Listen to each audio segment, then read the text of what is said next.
Srimad Bhagavatam, quarto canto, capítulo 30, as atividades dos prachetas. Hoje é o verso número 41. Mune Swayambur Bhagavam Bhavascha Yenye Tapo Gyana Vishuddha Swataha Adrishta Para Apya Mahimna Stuvantyato Tvatma Samagrinima Manu Swayambur Bhagavan Bhavascha Yenye Tapo Gyana Vishuddha Swataha Adrishta Para Apya Mahimna Stuvantyato Tvatma Samagrinima Manu Swayambhuva Syo Brahma Bhagavan, o poderosíssimo Bhava Syo Shiva Cha também Eke Anye outros Tapaha, mediante austeridades, Gyana, mediante conhecimento, Vishuddha pura, Sattvaha, cuja existência Adrishta Paraha, que não podem ver o fim, api embora yat vossas mahimnaha, das glórias Tuvanti, eles oferecem orações, atho, portanto, tua, a vós, Atma Saman, de acordo com a capacidade, Grinimaha, oferecemos orações. Então repitam, por favor. Querido Senhor, mesmo grandes yogis, e místicos, que são muito avançados, em virtude de austeridades, de conhecimento, e que se situaram plenamente em existência pura, bem como personalidades notáveis, como Manu, Sr. Brahma, Sr. Shiva, não podem alcançar o limite de vossas glórias e potências. Todavia, eles oferecem suas orações de acordo com suas próprias capacidades. Da mesma maneira, nós, embora muito inferiores a essas personalidades,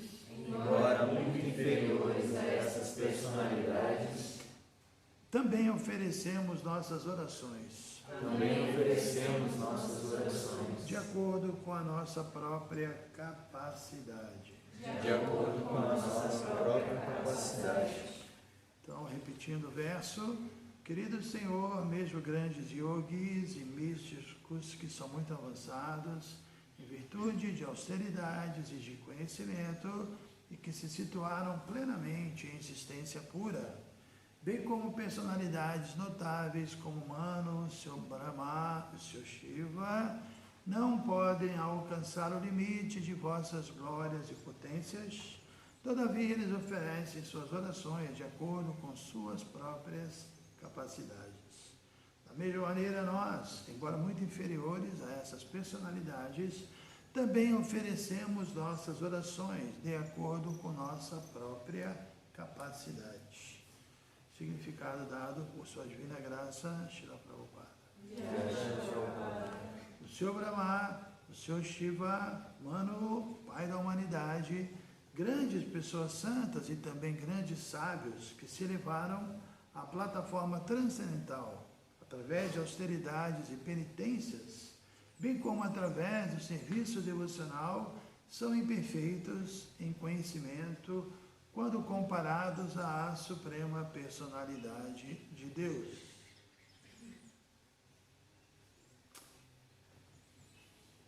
Isto se aplica a qualquer pessoa neste mundo material. Ninguém pode ser igual ao Senhor Supremo em nada, muito menos em conhecimento. Consequentemente, qualquer adoração oferecida à Suprema Personalidade de Deus jamais será completa. Não é possível alcançar os limites de todas as glórias do Senhor Supremo, que é ilimitado. Mesmo o próprio Senhor, sob sua encarnação como Ananta ou Shesha, não consegue descrever suas próprias glórias, embora Ananta tenha muitos milhares de rostos e esteja glorificando o Senhor há muitos e muitos anos. Ele não consegue alcançar os limites das glórias do Senhor. Assim, não é possível avaliar as glórias e potências do Senhor em sua plenitude. Todavia, todos os que se ocupam em serviço devocional podem oferecer orações significativas ao Senhor. Todos estão situados em posições relativas. Ninguém é perfeito na glorificação ao Senhor. Começando com o seu Brahma e o seu Shiva e descendo até nós, todos somos servos do Senhor Supremo.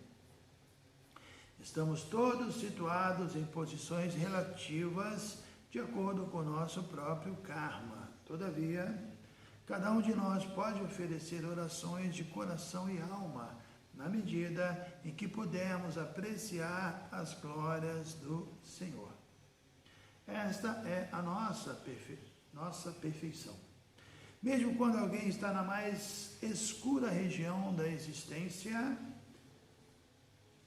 ele pode oferecer orações ao Senhor de acordo com a sua própria capacidade. O Senhor, portanto, diz na Bhagavad Gita, capítulo 9, verso 32, Manhiparta vyapashritya yepisiu papayonayaha striyo vaishas tatha shudras tepiyanti parangatim. Ó filho de Prita, aqueles que se refugiam em mim, mesmo que sejam de nascimento inferior, mulheres, vaixas, comerciantes, bem como shudras, operários, podem aproximar-se do destino supremo. Quem aceita seriamente os pés de lótus do Senhor, purifica-se pela graça do Senhor e pela graça do servo do Senhor. Shukadeva Goswami confirma este fato.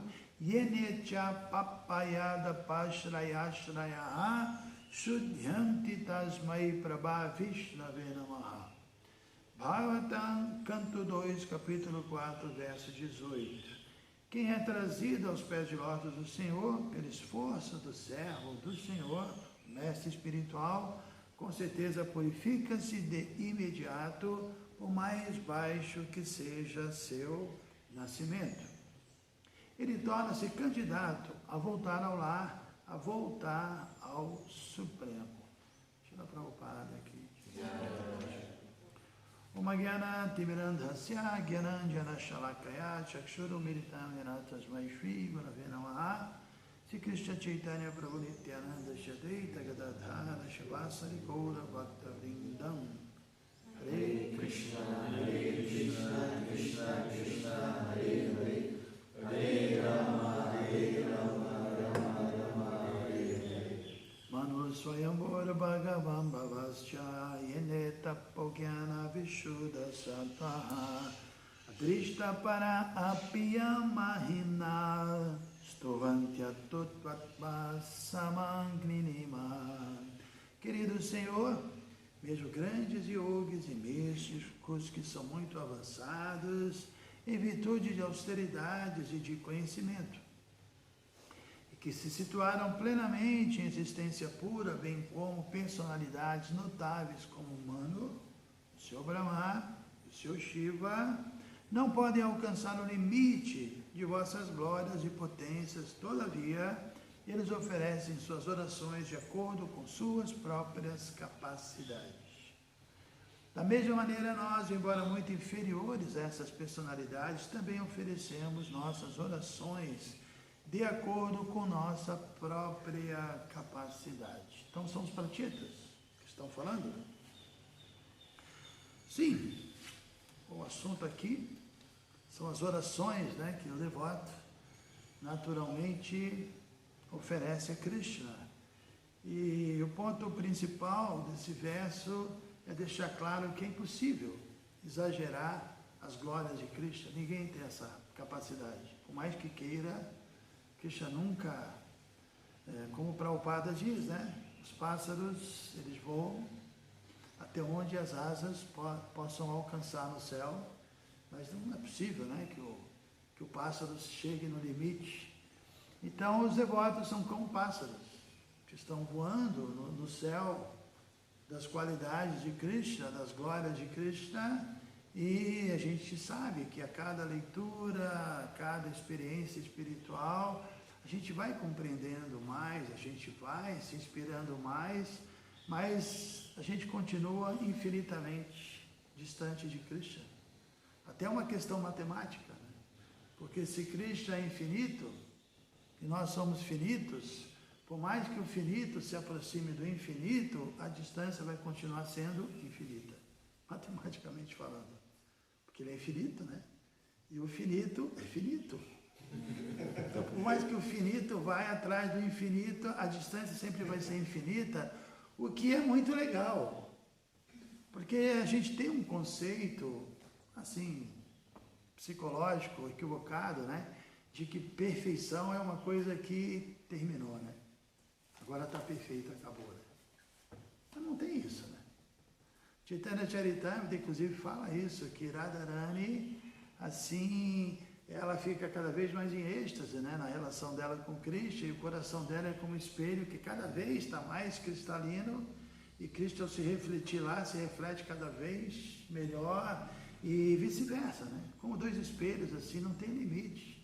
Cada dia, assim, as glórias, tanto de Irada quanto de Krishna, aumentam, e o desejo de saborear, de ter uma experiência mais completa, também se manifesta, e assim nunca acaba, né? Então, até me lembrei um dia, estava lá em Barbacena, terra da Navadvipa, né? Eu lancei um livro lá, né? Dei uma palestra lá no Espaço de Yoga, e foi interessante. E aí um arquiteto comprou o livro, na hora de autografá-la para ele. Ele era uma pessoa muito interessante mesmo, inteligente demais, um senhor já, né, cabelo branco. Aí eu perguntei, brincando, eu falei, desceu redondo, né? A palestra, né? Desceu redondo, ele falou, não. Bem sério, né? Eu falei, caramba, né? Ele falou, não. Aí ele brincou e falou, subiu em espiral. Não desceu redondo, subiu em espiral, né? Então, é isso, né? Nunca tem limite.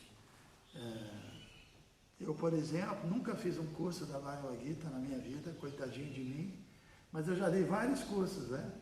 E a cada leitura, realmente, você fica, realmente, mais, assim, rejuvenescido mesmo, não é assim... E Prabhupada fala isso, como cantar no Mahamantra também. Você pode cantar qualquer coisa bonita, música bonita, né? Temos aqui o Panchatattva, que adorava cantar a música do L.S. Jack, né? Mas se cantar isso 3 dias seguidos, já não aguenta mais, né? Oh, calma! Cansa, né? Qualquer coisa nesse mundo material cansa, né? Mas Krishna não. Krishna é infalível, é inesgotável, é sempre surpreendente. Às vezes nós não passamos alguma fase que não estamos nos surpreendendo por culpa nossa. Não é por culpa do processo, né? E porque, como o Prabhupada explicou tantas e tantas vezes, todos os acharyas explicaram, inclusive Chaitanya, Krishna não é diferente do seu santo nome. Krishna, as glórias de Krishna são infinitas. Então, as glórias do cantar são infinitas, e a realização, a experiência e o gosto pelo cantar também não tem limite, né? Tem aquele verso famoso do Padma Purana, acho que é Padma Purana, que fala que não manamino abhinatva, né? Abhinatva não manamino.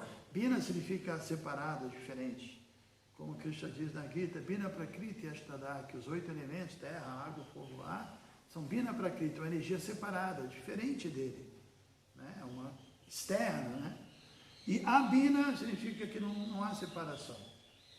Então, Nama é o nome de Krishna e Namino é o nominado. Ou seja, é Krishna, né? Você está cantando, se referindo a Namina, que é o próprio Krishna. E Abhinatva não tem diferença. Então, quando você canta o nome de Krishna, né? E a experiência que a gente pode ter cantando seriamente, a gente tem fases que a gente pega e dá uma atenção maior no canto, né? Mas depois vem a roda viva da vida e trabalha, a gente aí canta, mas não é. Mas quando você tem aquela experiência que, poxa, eu estou nesse momento que eu estou me dedicando, você sente que você realmente traz Krishna para a tua vida, veja, está ali contigo ali, né? Krishna fica reverberando ali dentro, assim, a companhia de Krishna, né? Você sente isso, né? E a gente tem que realizar isso, né? Que só chamando Krishna ele já está ali presente conosco, diferentemente de qualquer coisa, né? Se você chama qualquer outra pessoa, né? Chama uma pessoa que esteja distante, o José, você chama o José, ele não vai te ouvir, não vai ver, né? Mesmo que ele esteja a um quarteirão daqui, próximo. Agora você chama o nome de Krishna, ele está zilhões e zilhões e zilhões de distância, lá em Krishna Loka, ele está te ouvindo, né? E ele vem assim, numa fração de, sei lá o quê, nem segundos, menos do que isso. Porque ele não está só longe, ele também está mais perto, né? Ele também está dentro da gente. Então, imagine esse Yogeshwara Krishna, o místico supremo, né? Por isso a Bhagavad Gita termina dizendo, onde quer que Yogeshwara Krishna esteja, onde quer que Arjuna esteja, que é o arqueiro supremo, não tem como dar errado. Vitória, opulência, poder extraordinário e moralidade. Não tem como dar errado, né? A consciência de Krishna é muito poderosa, né? Yogeshwara Krishna, agora temos que ser como Arjuna, Dhara, que significa a flecha, aliás, o arco com as 5 flechas. Quais são as 5 flechas? Quais são as 5 flechas? Visão, tato, audição, paladar e olfato. A ideia do guerreiro, a ideia do arqueiro, a ideia do samadhi, né? Nós temos que lançar as nossas flechas, nossos olhos, nossos ouvidos, nossas narinas, tudo na direção de Krishna. Então, quem fizer isso, atrairá o Yogeshwara Krishna, né? E aí não tem como dar errado. Impossível dar errado. Não tem como dar errado. E a gente vai praticando, e vai realizando, e vai sentindo, e vai tomando vergonha na cara. Entendendo que, poxa, é isso que eu tenho que fazer. E eu já sabia que era isso, mas eu não fiz, aí fiquei mal, e agora voltei a fazer e fiquei bem. E assim, chega uma hora que não, samadhi. Tem que ser uma coisa contínua, né? Esse transe completo aqui, né? Mas como a gente está dizendo, eu disse no início, baseado aqui no que foi explicado pelos pratitas, é impossível exagerar as glórias de Krishna. Agora, o que a gente vê de curioso é que quando a gente ouve falar sobre essas orações, nós, como temos uma tendência, uma influência cristã, ocidental, a gente sempre imagina uma oração, chegar para Krishna e pedir alguma coisa, né? É difícil tirar isso da nossa cabeça. Mas se a gente for ver, as orações nunca pedem nada. Sempre estão glorificando. É um pouco diferente o humor, né?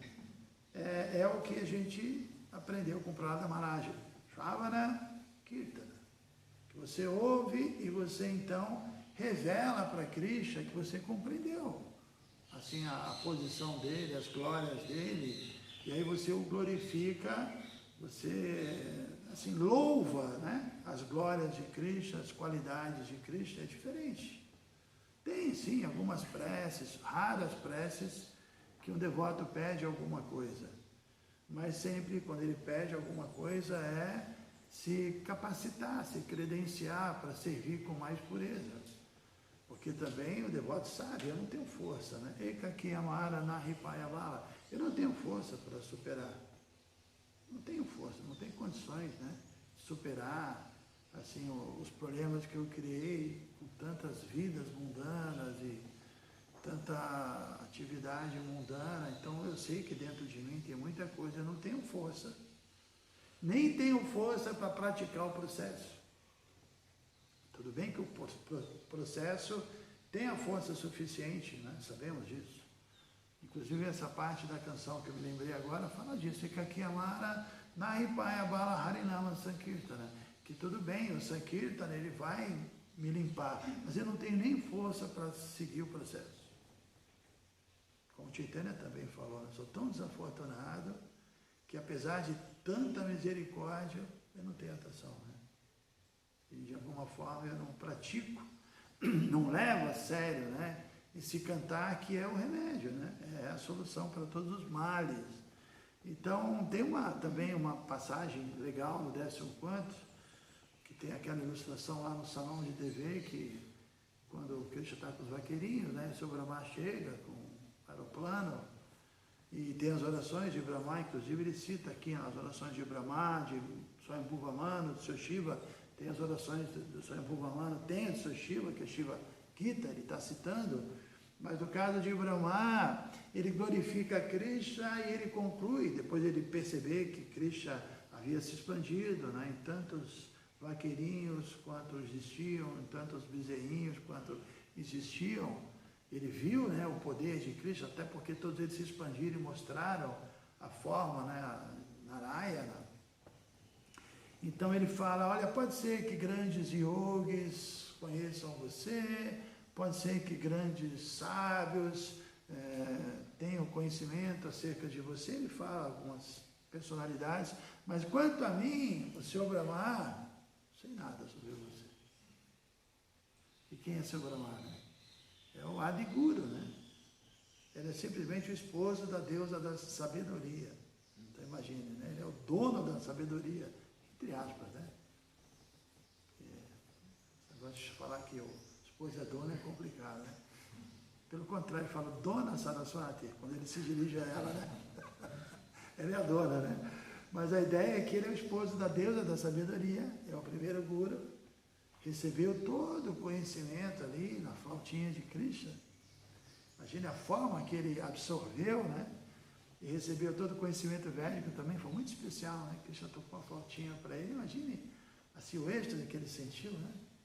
Está lá meditando, de repente ouve aquele som divino da flauta, e aquela flauta entra dentro dele e revela tudo para ele. Inclusive, revela para ele como era a criação, como foi, né? A criação anterior, para ele ter como referência e todo o conhecimento necessário para ele poder dar cabo à criação, né? Então, imagine, o Senhor Brahma diz isso, eu não sei, quanto a mim, eu não sei nada sobre Krishna. Se Brahma disse isso, quem pode dizer outra coisa? Às vezes podemos ficar meio infladinhos, né? Eu sento aqui e dou uma aula, e sinto meia dúzia de versos, decorado, que nem um papagaio, e repito algumas coisas incríveis que eu aprendi de Prabhupada, meia dúzia de gato pingado, acho incrível, mas sinceramente, o que nós sabemos sobre Krishna, né? Krishna é muito misterioso, né? Krishna é um mistério, assim, muito grande. É um mistério você ver esses acontecimentos, pessoas sofrendo, situações assim tão assustadoras, né? E é um mistério você ver devotos como nós, que de alguma forma, desqualificados também, recebemos assim essa missão e de alguma forma a gente sente, né, que está fluindo o poder da sucessão discipular no mundo material através de devotos bem simples, né?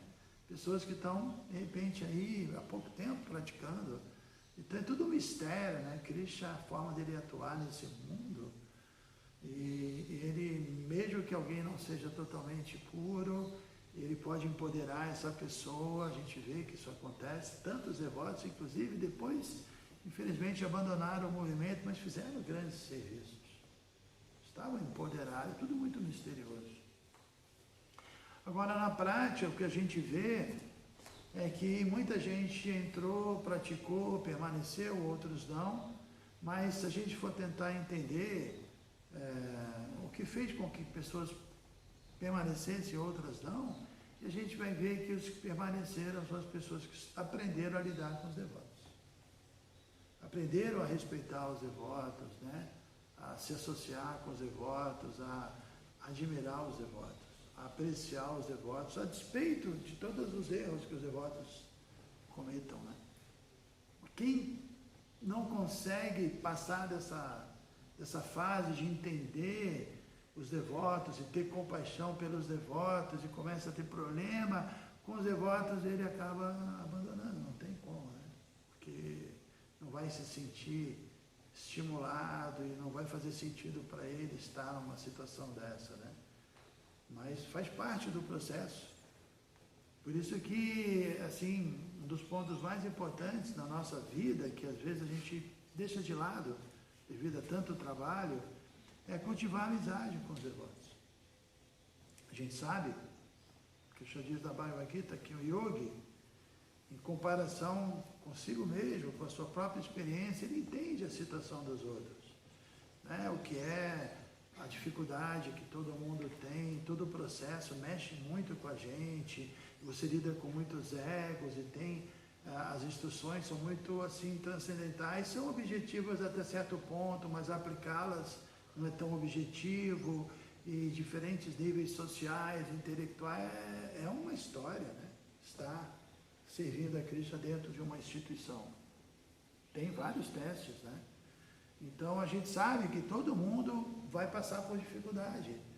E todo mundo precisa ter amigos para poder conversar, senão não vai dar certo. Todo mundo precisa ter amigos. Todo mundo precisa ter pessoas que eu confio, que eu falo, que essa pessoa vai me dar conselhos bons, vai me ajudar definitivamente, né? Porque ela é meu bem-querente. Agora, a gente não vai ter confiança em ninguém sem trabalhar esse processo de conhecer as pessoas, de ser amigo delas, de oferecer amizade. E às vezes a gente não faz isso, né? Ah, estamos aqui trabalhando, então não tá, varre, limpa, cada um vai para o seu canto, e aí não está tendo esse rejunte, né? Que é tão valioso. Aí alguém vem e fala de um jeito, a gente já não criou aquela empatia, aí você já fica meio boladinho com aquilo e começa a criar toda uma história que não é legal, né? Que não funciona, né? Agora, quando os devotos confiam uns nos outros, mesmo sabendo que todo mundo tem defeito, confiar não significa que eu confio que ele é perfeição personificada, não. Mas eu confio que ele é sincero, eu confio que ele está tentando, eu confio que ele está fazendo o que ele pode, e sei que ele vai ter dificuldades, eu estou aí para ajudar, assim como eu sei que eu vou ter dificuldades, e eu preciso de ajuda. Então, a associação entre os devotos é uma coisa muito importante, muito delicada, e tem a ver com o próprio significado do amor, né? Porque o Rupa Goswami fala como ele diz, sintomas de amor que os devotos compartilham entre eles. Ele fala isso como uma instrução importante no Padeshamrita. E se você analisar essa instrução dele, desses sintomas de amor, sempre tem algum movimento. Aí eu dou o presente, eu aceito o presente e demonstro que eu estou muito feliz que essa pessoa me deu um presente, ela teve uma consideração por mim, eu também dou um presente, né? Aí eu vou lá e levo uma praçada especial para ela, e aceito, ou eu ouço, né? Sou um bom ouvinte, ouço essa pessoa, sem julgar, querendo ajudá-la, e também procuro para falar, e sinto como é que a pessoa me recebe. Então tem tudo isso, são movimentos que a gente faz, que tem que ser feito. Não acontece. Não é que, tudo bem, né? Todo mundo na sua, não, tem que fazer um movimento. E esse movimento também ajuda a gente a não sermos pessoas separatistas, individualistas, autocentrados, essa coisa mais sociável, né? Porque o ser humano precisa desse. Agora, se a gente está dentro de um movimento e temos um monte de amigos realmente que você sabe que você pode contar e conversar, e ser ajudado e ajudar, você nunca mais vai sair desse movimento. Você nunca mais vai sair desse movimento. Por que eu vou sair daqui, né? Estou sentindo a proteção. Estou protegido. Tem um monte de gente legal, um monte de gente amiga, inteligente, pessoas, caramba, né? Que não existe no mundo material gente assim. Então eu acho que Prabhupada espera isso de nós, né? E a gente vê que até certo ponto a gente consegue. Não estou aqui falando desse tema, sei lá por que eu estou falando isso, surgiu. Mas não é porque eu estou, que aqui não está tendo isso, acho que tem isso, né? Mas sempre a gente pode melhorar, né? E prestar atenção nesse quesito da amizade, né? Mesmo é o que é explicado, eu não sei exatamente no final da Gita, não sei se é no... Bom, não importa, mas fala que o Brahmachari Gurukuleva Sadanto Gurohita. Gurohita significa amizade firme com o Guru. Então essa amizade firme com o Guru tem que ser trabalhada. E não é só com o Guru. Como eu sempre falo, a coisa mais comum quando alguém vem pedir abrigo, eu falo legal, mas você não tem que se abrigar apenas no Guru, tem que se abrigar nos devotos e nas escrituras. Também não adianta, tem o Guru, não. Você tem o Guru, mas você tem um monte de livro para você ler. Você tem um monte de devoto para você servir, se associar, cuidar deles e se tornar amigo. Não adianta só ter um Guru. O processo, o abrigo é completo, né? A gente ficou muito focada nessa ideia do Guru e às vezes isso não é suficiente, até porque às vezes o Guru tem muitos discípulos e você não tem esse amigo ali que pode te falar. Porque também esse verso que eu citei é mais baseado na cultura védica, que está lá o Guru com os discípulos, vivendo, não acha, legal, né? Mas agora o movimento tem outra proposta, não é um Guru sacerdote que ensina a filosofia pura e simplesmente. É uma revolução mundial. Então não é que toda hora você vai poder ter acesso. Então, mas a amizade é preciso. Precisamos de orientação o tempo todo, e orientações que são muito assim personalizadas, pontuais, né? Por isso que precisamos. Eu tenho minha esposa que é minha amiga, eu tenho meu esposo, ótimo, isso já é muito bom. Mas não é só isso, né? Porque a relação é um pouco diferente entre casais. Precisamos realmente também não nos fechar no nosso círculo menor, né? E também não é, eu só vou ter amizade com certas pessoas que pensam como eu, também não funciona, né? Porque a gente precisa ter novas óticas, e é interessante quando você vê pessoas que pensam diferentes, que fazem diferentes, que têm realizações diferentes, né? Isso é interessante, né? Eu não estou dizendo que temos que ser amigo de todo mundo, tem gente que não dá mesmo. Veja que ele canta Hare Krishna, é chato pra caramba. Está filmando, vai passar isso em algum lugar? Não, é verdade, né? Ninguém precisa se dar bem com todo mundo, mas uma coisa nós precisamos, não nos dar mal com ninguém. É diferente. Uma coisa você não tem que forçar a barra, se dar bem com todo mundo. Você não pode se dar mal com os outros. Ainda mais se é um devoto de Cristo. Se dá mal com o devoto de Cristo, se dá mal com Cristo. Né? Porque às vezes esse devoto, que é o carinha mais chato, ele tem muito mais dificuldade do que aquele cara que a gente gosta, e por isso a gente gosta. Mas o cara está lá, está tentando, né? Chegou, está cantando, de alguma forma, quem é que chega, né? Pouca gente chega. Então, são 3 relacionamentos que nós temos que ter com os devotos superiores, a gente tem que realmente servi-los. E aproveitar a associação deles, que são mais adiantados, ter mais experiências, ter mais realização, e é legal ouvi-los, né? E tem aqueles que estão num nível mais ou menos como o nosso, que tem que ter amizade mesmo, e eu tenho meia dúzia de pessoas que eu posso contar e tem que ter isso. Tem que ter isso. E finalmente os mais novos, que a gente também tem que estar preocupado e tentar acolher, receber, ajudar e ter compaixão, porque o processo mexe muito com a gente. E se as pessoas não têm amizade, elas não vão ficar, porque é difícil lidar com isso. E uma hora a mente fala, chega, eu vou respirar lá fora, que pelo menos, né, eu estava melhor lá fora. Porque tem gente que tem essa sensação, né?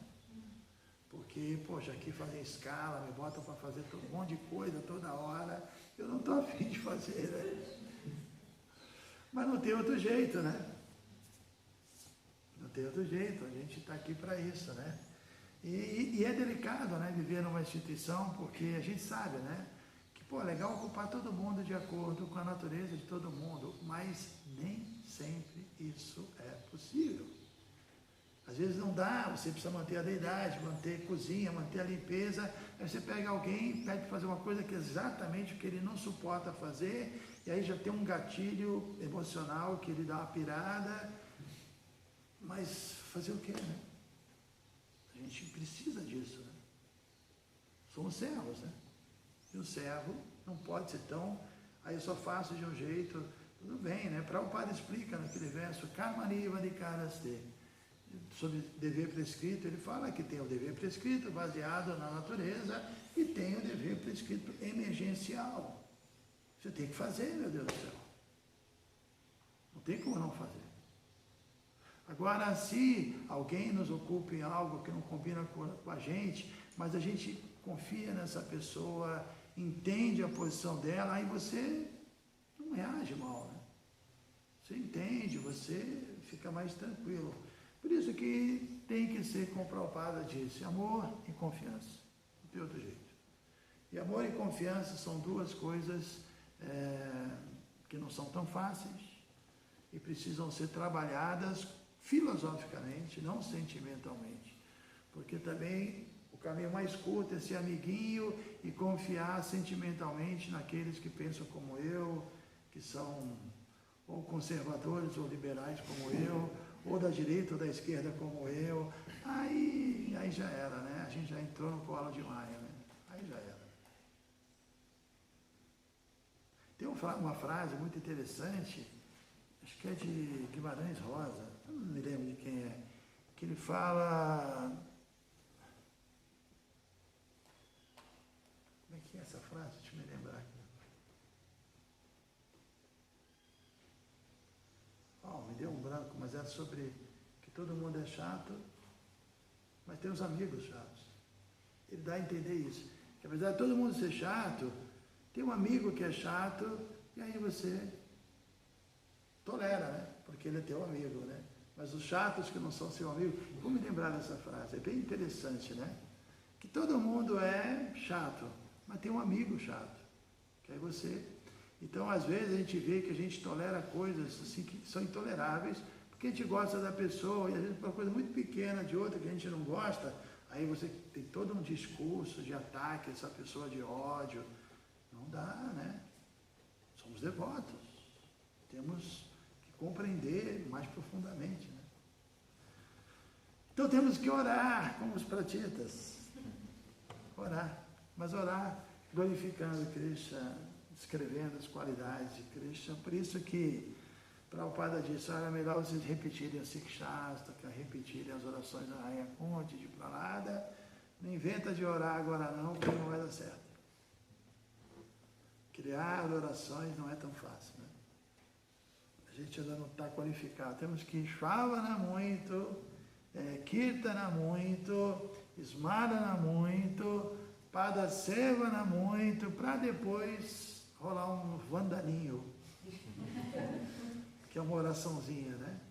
Então a melhor oração é Krishna me ocupa em seu serviço. Hare Krishna, Hare Krishna, Krishna Krishna, Hare Hare, Hare Rama, Hare Rama, Rama Rama, Hare Hare. Perguntas?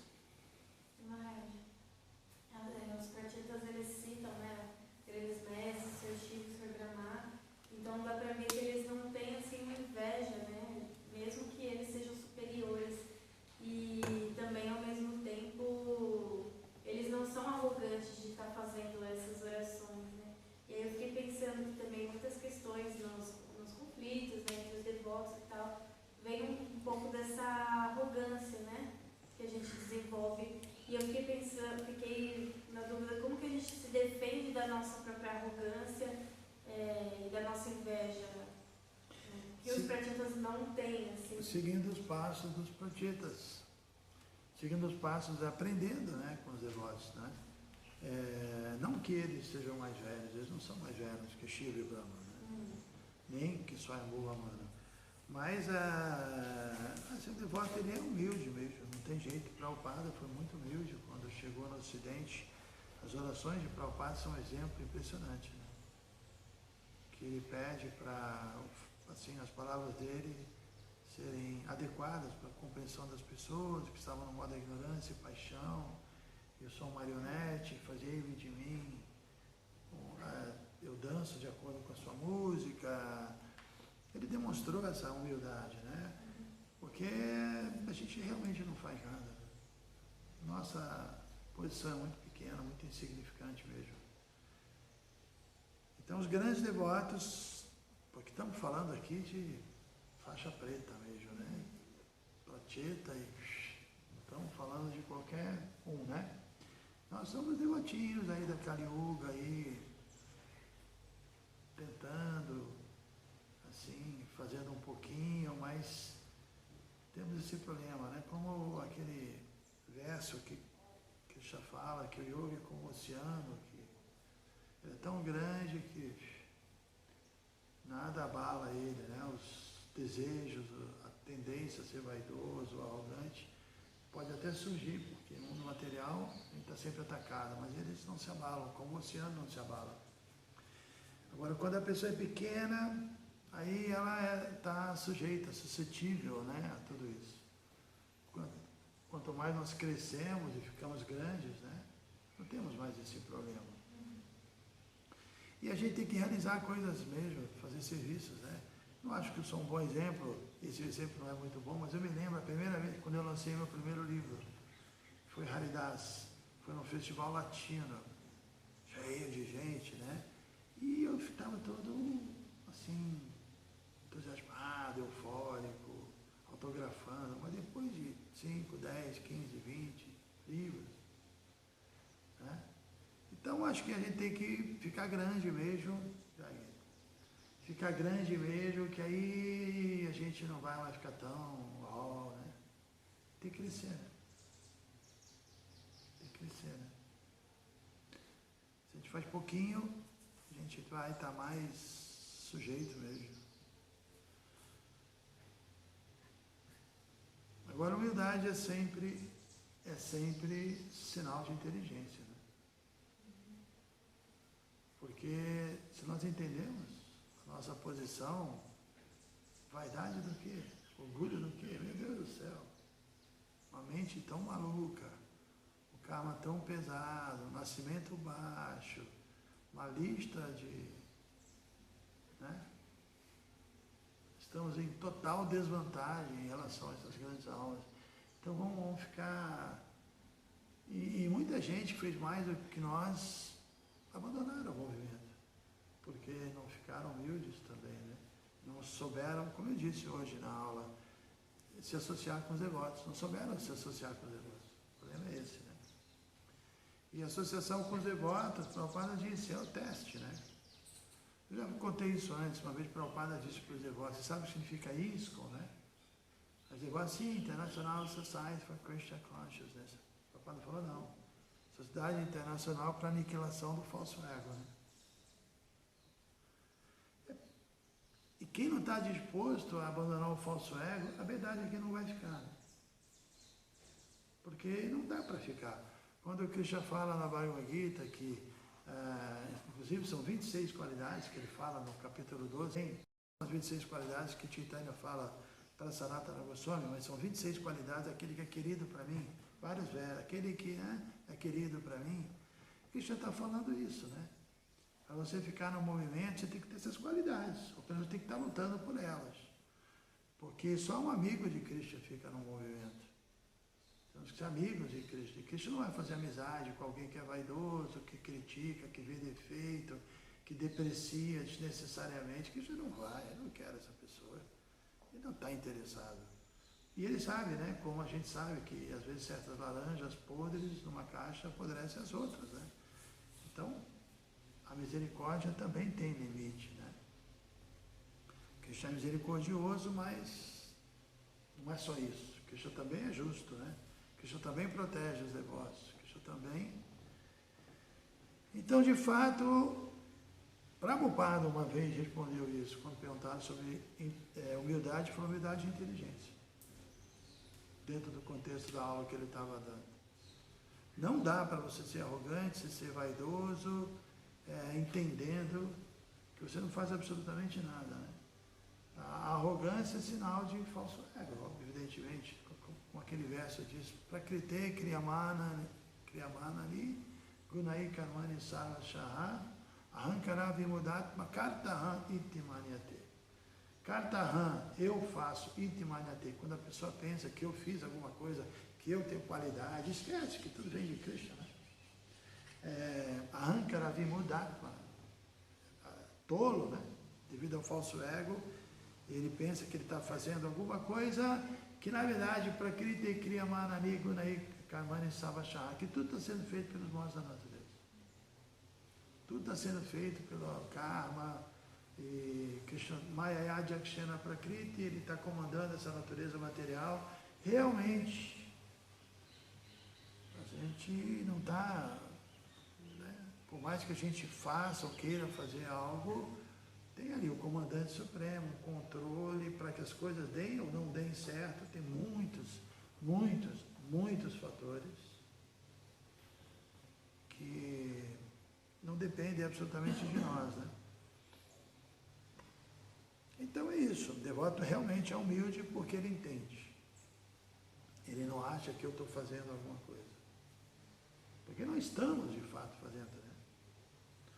E mesmo que o devoto faça, quanto mais ele tem essa capacidade de fazer, paralelo a isso, mais ele tem a realização da grandiosidade, da misericórdia de Cristo, e ele não se sente causa de nada. Ele acha que tudo é misericórdia de Cristo. Tudo é misericórdia de Cristo, veja. O Bhagavata deixa isso muito claro, né? Por isso aqui tem aqueles 4 versos originais do Bhagavata que são muito bons, que Krishna fala, né? Que a pessoa tem que procurar entender com todo o seu esforço, o seu intelecto, e que antes da criação que existia era ele, depois da criação ele que vai existir, agora ele que... 4 versos incríveis, e quando Brahma ouviu esses versos, que ele falou, ele pediu, Krishna, por favor, que eu nunca caia na tentação de achar que eu sou o criador de alguma coisa.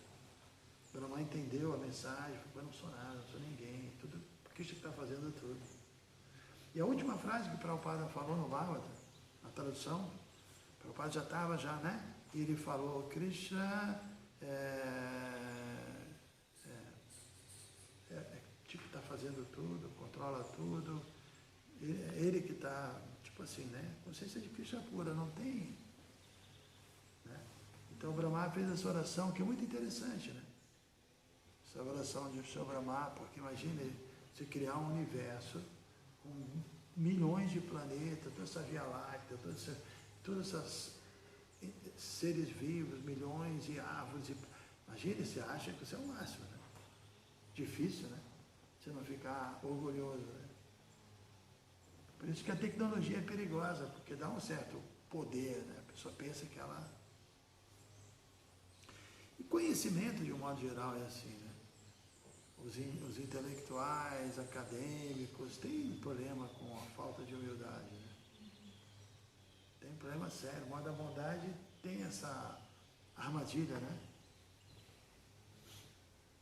De você se condicionar a achar que você é superior, tal. Imagine Brahma, a posição dele, mas ele foi tão humilde, que ele se arrependeu tanto daquele passatempo, que foi só um passatempo, que ele foi empoderado para agir daquele jeito, para Krishna se expandir, né? Como a gente sabe, mas ele se arrependeu tanto que ele orou muito para Krishna, para nascer, e ter a oportunidade, mais uma oportunidade. Ele nasceu com raridade, né? Tem essa descrição no Chaitanya Charitamrita. Ele nasceu numa família baixa, de muçulmanos, caído, nem entrava no templo de Jagannatha, embora Jagannatha, pessoalmente, na forma de Chaitanya, visitava ele, né? Então ele é a humildade máxima, né? Brahma, ele realmente, a oração dele de não cair na arrogância de se sentir alguém importante, Krishna satisfez, né? Porque ele veio como Haridas, imagine, abandonou o corpo no colo de Chaitanya num Kirtan, pelo amor de Deus. Que falar de Haridas Thakur, né? Chaitanya organizou um festival, né, para ele, e ele olhando para Chaitanya ali, né, cantando Hare Krishna, o êxtase total, né? Humildade infinita. E ele é Brahma. E foi espancado em mercados, tentaram matar. Ele com muita humildade, ouvindo, né, assim, as pessoas que estavam tentando matá-lo, pô, a gente não consegue matá-lo, a gente vai ter problema lá com o nosso chefe, né? Aí ele pensou, poxa, eles vão sofrer porque não estão conseguindo me matar. Então eu vou morrer. Aí ele deu uma morridinha. E satisfez eles. Mas depois ele ressuscitou, né? Ele ressuscitou, né? Muito incrível, né? Então o poder místico de Haridas Thakur é um negócio inconcebível. E é impressionante, ele não queria entrar no templo de Jagannatha porque se sentia muito caído, mas Jagannatha, como Chaitanya Mahaprabhu, diariamente visitava ele e levava a prasada para ele. Né? Queria a associação dele, não queria mesmo. Krishna quer a associação dos devotos, não é que, né, o fato de Krishna ser pleno, ele é autossuficiente, não precisa, não, ele quer estar junto com os devotos, e por isso que tem infinitos devotos, né? Essa ideia de intercambiar, não tem limite para Krishna também. Então Krishna queria se associar com o seu Brahma, que veio como Haridas e que humildemente pediu, poxa Krishna, o único pedido que eu tenho, depois de ouvir esses 4 versos, né, é que eu nunca caia na tentação de achar que eu criei alguma coisa, que eu faço alguma coisa, porque de fato está muito claro agora para mim que você é tudo mesmo, não faço nada. Por isso que ele também fala, né, quanto a mim eu não sei nada sobre Krishna. E ele sabe tudo sobre Krishna. Brahma sabe tudo sobre Krishna. Mas esse tudo, né, como o Prabhupada tem uma frase hoje que o Prabhupada fala, em comparação com Krishna, por mais avançado que o devoto seja, todos são imperfeitos. Então eu até parei, não sei se vocês perceberam, porque o devoto que atinge a perfeição no mundo espiritual estão no mesmo nível de Krishna. Então, como assim, né? Mas aí eu entendi, em comparação com Krishna. Né? Se você não comparar com Krishna, vai ser perfeito. Mas realmente, em comparação com Krishna, são níveis de perfeição diferentes. Beleza? Algo mais? Essas rápidas são mais... são as mais demoradas. Porque nesse verso mesmo, os praticantes falam um pouco dessa importância das orações do nosso nível, né? Assim, de eles entendem o nível deles, o tanto que eles podem oferecer essas orações. E o Prabhupada também falou um significado, se eu não me engano, em algum momento, sobre isso, né? De cada um de nós, dentro das nossas capacidades, pode oferecer essas orações. E ao mesmo tempo tem esse conceito, né? De que o devoto puro não pede nada. E o Senhor também falou sobre a nossa desqualificação para oferecer essas orações. Então eu fiquei pensando onde que a gente se localiza aí, sabe? O que cabe e o que não cabe. Não é fácil entender isso. Todo mundo tem que pregar as suas realizações, por menor que sejam.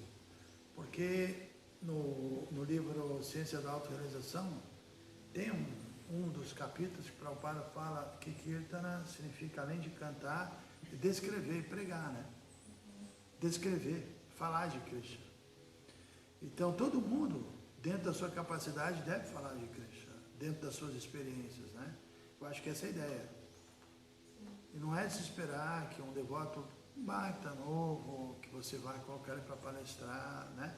Mas ele recebe um visitante aqui, a gente já viu isso incontáveis vezes, um bhakti, uma bhaktin falando maravilhas, né? Porque já é um tesouro de conhecimento. Então, é como eu falei, quando a gente fala em orações, é mais louvar, glorificar, descrever, do que pedir, né? Do que é diferente. diferente mesmo, né? As orações, elas cumprem esse propósito, essa necessidade de pregar, até de glorificar. No néctar da devoção, quando tem as características daquele que sente amor estático, uma delas é que ele quer falar de Krishna. Não é que ele é um evangélico chato, né? Mas eu dou esse exemplo. Um dia desse eu dei, quando eu comecei a ver na minha mente, eu comecei a dar, eu falei, será que não é uma viagem minha? Mas eu achei que não. Vocês avaliam, né? Eu dei o exemplo da vaca, né? Que a vaca, ela dá leite, como sabemos, né? E o bezerro bebe o leite e fica satisfeito e sobra leite. Se você não tirar o leite da vaca, ela vai adoecer, né? Os úberes ficam duros, petrificados, né? Não precisa tirar o leite. Então o devoto, ele começa a mergulhar na consciência de Cristo, e o bezerro da sua inteligência bebe, bebe, bebe, mas sobra. Se você não botar para fora, fica agoniado até. Não sei, eu não sei se... Mas não é. E aí, né, sabe, ele precisa falar de Cristo, faz parte do processo. Faz parte, pregar faz parte, né? Eu tive essa experiência, assim, várias vezes de estar em Sankirtan, não está legal o dia, não está saindo muito, aparece alguém que quer ouvir falar sobre Cristo, você começa a falar com ele, aí depois disso você vende muito livro, que você já entra em outro nível, você fica numa bem-aventurança, não é? Quando você fala de Cristo com alguém que dá certo, que você sente que, poxa, você deu Cristo para uma pessoa e sua felicidade, né? A nossa felicidade é essa, né? Alguém vem, oferece reverência para a Prabhupada, sabe, um visitante que você conversou, ele leva o bairro, você fica... E aí a gente fica mais entusiasmado, mais convicto, mais confiante, né? Então é importante a gente pregar assim. Prabhupada queria isso, mesmo se não somos muito bons nisso, porque a habilidade material não significa muito. Pelo contrário, eu vou dizer uma coisa, a minha experiência com quem tem muita habilidade de pregação, ele acaba misturando algumas outras coisas que não são de Prabhupada, e começa assim, porque é uma tendência intelectual. Aí eu particularmente acho que Prabhupada é a referência, a sucessão discipular, e a gente pode salvar o mundo assim. Não precisamos de tanta historinha. Uma vez ou outra, para dar uma temperada e algo que corrobore o que Prabhupada falou, e colocando Prabhupada na frente, tudo bem. Mas apresentar coisas acadêmicas e tal, sem precisar, sem apresentar Prabhupada, eu acho que não é legal. Sinceramente falando, a longo prazo, isso não leva a gente muito longe. Eu acho que é até um pouco de desvio do espírito da ISKCON, né? E a gente está desenvolvendo a capacidade, e acho que essa quarentena ajudou muito, a falar uma linguagem que as pessoas eu acho que as pessoas estão entendendo mais do que nunca a mensagem. Estou tendo essa sensação. Viu, Bhagavan? As pessoas estão entendendo o que a gente está falando. Poxa, eu me lembro, nos anos 70, as pessoas não entendiam o que a gente estava falando, era um negócio muito doido. E a gente também não entendia direito, né? A gente não sabia a experiência mesmo, sabe? De falar, de ver o que dá certo, o que não dá, e você está autoconfiante, né? Porque não é Maya ser autoconfiante, nós temos que ter autoconfiança, porque, o que nós recebemos nos deixa confiante, não é que eu sou autoconfiante em mim, mas eu sou autoconfiante porque, isso está na minha cabeça, o Siddhanta está, quebra-cabeça está ali, né? Já formei, então eu sei o que eu vou fazer, o que eu vou falar. Então eu estou confiante, né? Que eu realmente posso falar algo que vai funcionar, que as pessoas precisam ouvir, mas eu também sei que isso vem de Prabhupada, né? Mas que eu estou aí para servi-lo, né? E eu acho que os devotos estão conseguindo, eu vejo isso. Eu me lembro claramente como foi a história da quarentena. Eu gosto muito de pregar para os não devotos e me preocupo com isso, sempre me preocupei, quem me conhece sabe. E aí começou a quarentena, 2 ou 3 devotos me procuraram, meio deprimidos, meio isso, meio aquilo. Eu falei, como assim, né? Com os livros de Prabhupada, não dá para ficar deprimido. Eu falei, quer saber? Eu vou dar aula para devoto. Comecei a pregar para devoto. Encheu de novos devotos. Pregando para devoto. Falando a real mesmo. Eu, nessa quarentena, eu preguei a consciência de Krishna mesmo. E, na prática, assim, a quantidade de pessoas novas que entrou foi inacreditável. Nunca teve isso. Falando de Krishna. Falando o que Prabhupada fala, mas talvez de um jeito assim. E também quando você fala muito convicto, toca na pessoa, né? Você está ali convicto no que você está falando, a pessoa sente uma firmeza diferente, né? E acho que é isso, né? Acho que os devotos, acho que o movimento está indo muito bem, falando francamente. Pode ser que administrativamente falando a gente ainda tem dificuldades, porque como é chato esse negócio de administração, né? É muito chato. Mas assim, devotos estão muito convictos de Prabhupada, entendendo a consciência de Krishna, entendendo a posição de Prabhupada, tem assim, muitos devotos puros, assim, puro não estou falando Mahabhagavata, mas sem karma e jnana, servindo mesmo, sabe, ali, às vezes é um cozinheiro, é um pujari, é uma pessoa simples, mas devotos puros ali, você vê que o movimento já é um exército mesmo de pessoas muito interessantes. O Prabhupada realmente conseguiu. Passou a mensagem, os devotos pegaram a mensagem, estão repassando e a coisa está funcionando. E a administração é difícil mesmo, né? Todas as glórias a Srila Prabhupada.